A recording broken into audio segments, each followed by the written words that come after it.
It is Tuesday, March 16th, 2021, and you are tuned into DIRTRACKR Daily. I'm Justin Fiedler.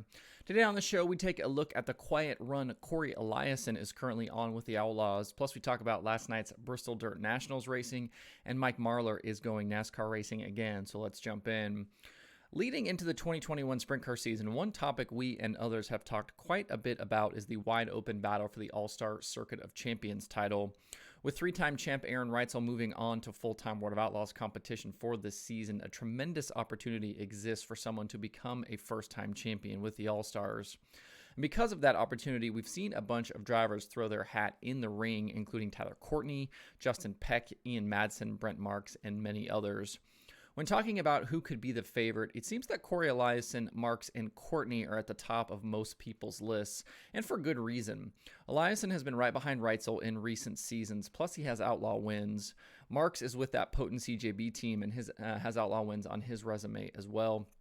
And Courtney is capable of winning in anything he jumps in, even though this is his first full-time season with a wing.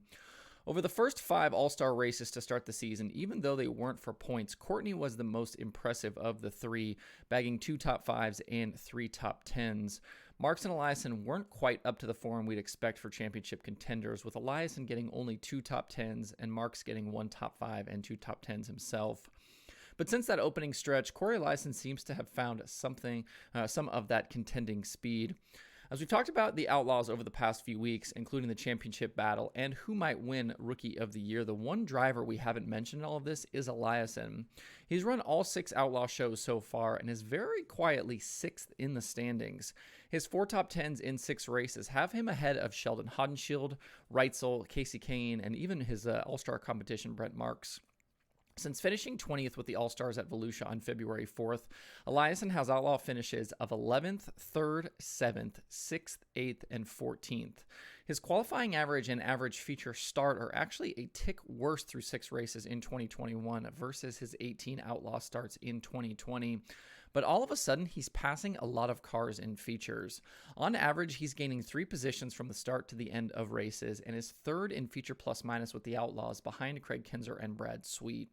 In 2018, 2019, and 2020, Eliason had negative feature plus minuses, so a positive number now in that category is a big step in the right direction. And his 4 straight top 10 finishes between Volusia and Magnolia matched his best stretch of races with the Outlaws back through 2018. Eliason's average finish through 6 Outlaw starts this season is actually better than his average finish was with the All-Stars in 2020. Eliason and his Rudine team have the next 2 Outlaw weekends on their schedule before they head to Attica in early April to begin their All-Star title assault, and this momentum could be bad for his All-Star competitors. Marks and Eliason are the only 2 full-time All-Star drivers that have run all the Outlaw shows to this point, and these laps against the best in the business could pay big dividends when their season gets rolling again. I know a few other All-Star drivers have traveled a bit in this lull, including Justin Peck and Hunter Schoenberg, but these races for Eliason and the momentum he's gained will no doubt be an advantage going forward. When Eliason gets hot, he can be very tough to beat. During one stretch with the All-Stars last year, he grabbed 10 top 5s in 13 races, which included 8 podium runs. Continuing to pass race cars and stack up top 5 and top 10 finishes will make Eliason very difficult to beat with the All-Stars this season. We'll have a lot more on the All-Star season as that race weekend at Attica approaches here coming up. Yesterday was the first race day on the dirt at Bristol for the Bristol Dirt Nationals, but we didn't get to see racing to its conclusion. We did get to see some heat races, but the rest of Monday's action was postponed to today following rain showers. There doesn't seem to be a ton of online coverage coming out of the event, and I haven't seen a revised schedule for today, which includes last night's racing and today's events posted anywhere. If you want to see some video clips from yesterday, check out facebook.com/racexr. They do have a couple of heat race clips and a couple of different things there you can check out to see a little bit of the action. And Jimmy Deering over at stlracing.com did post the heat race results from last night's action that was completed. The original Tuesday schedule shows racing starting today at 2 p.m.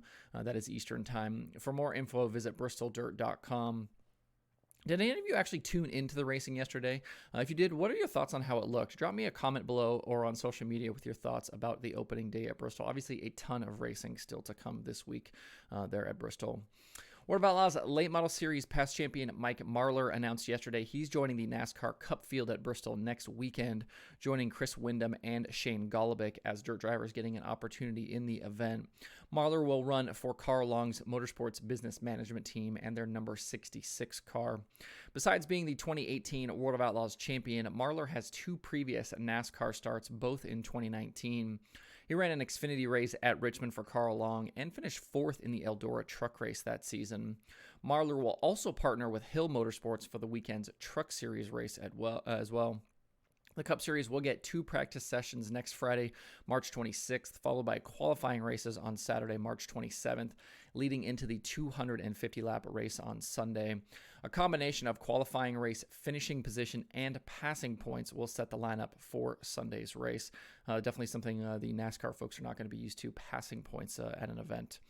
There are 2 items on the streaming schedule again today. Flow Racing 24/7 is running all day, and day 2 of those Bristol Dirt Nationals is on XR+. Tonight's Bristol action includes 604 late models, open modifieds, and stock cars. To see the full daily streaming schedule with links to watch, visit DIRTRACKR.com/watch tonight. And if you aren't familiar with XR+, I do have the links over there as well if you want to check that out. I said yesterday a monthly subscription to XR+ is $34.99 if you're curious on the pricing and want to watch the events this week. That's it for the show today. Hope everybody has a good Tuesday. You can find DIRTRACKR Daily on Apple Podcasts, Spotify, Stitcher, or where you get podcasts. Please subscribe and leave a review. You can also watch the show every day on YouTube and Facebook, and those likes and subscribes on YouTube are appreciated as well. When you like the show, subscribe to the show between YouTube or the podcast platforms. That actually helps those platforms spread the show out to more people. So if you would like an easy and free way to help out the Dirt Tracker shows, that's a very simple way to do that. Maybe in the future we'll do some, we used to do this with Open Red, but we'll do some giveaways if you do some reviews for the show. So we might do that in the future. If you'd like to email the show, you can do that at info@dirttracker.com. I do check those every single day. Feel free to send questions, comments, suggestions to that email address. You can follow Dirt Tracker on Twitter, Instagram, Facebook, and TikTok at Dirt Tracker. You can check out the website for all kinds of cool dirt racing stuff by visiting dirttracker.com. If you'd like to get email updates from Dirt Tracker, you can sign up at dirttracker.com/newsletter, and you can follow me personally on Twitter at Justin_Fiedler. Thanks everybody for tuning in. We'll see you tomorrow for more Dirt Tracker Daily.